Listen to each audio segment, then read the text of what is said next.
किंवा write a short note on काय किंवा define the term athermanous substance आणि डायऍथर्मोनस सबस्टन्स. बघा athermanous substance the substance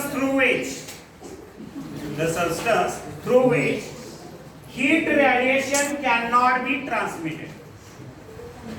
Heat radiation cannot be transmitted. That substances are called as athermanous substance. उदाहरणार्थ काय काय copper, paper, wood, iron, black, water.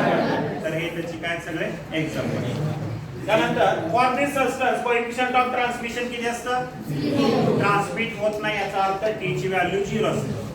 We know that. आपल्याला formula माहिती आहे कशाचा? a + r + t = किती आहे? 1. आता t ची किंमत किती आहे? याच्यासाठी 0. म्हणजे इथे 0 टाकलं काय मिळेल? a + r + 0 = 1. याचा अर्थ काय? या दोन्हीचा सम बेरीज कोणाची? कोएफिशिएंट ऑफ ऍब्सॉर्प्शन आणि coefficient of reflection is unit म्हणजे किंमत 1. त्यानंतर सेकंड आहे diathermanous substance.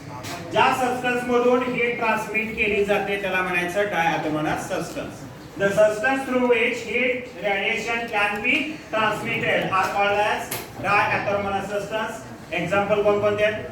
Glass, cork, hydrogen, oxygen, rock salt, sodium chloride etcetera. आता या सबस्टन्सच्या बाबतीमध्ये आपल्याला असं म्हणता येईल काय आहे ते substance? These substances are neither good absorber nor good reflector. म्हणजे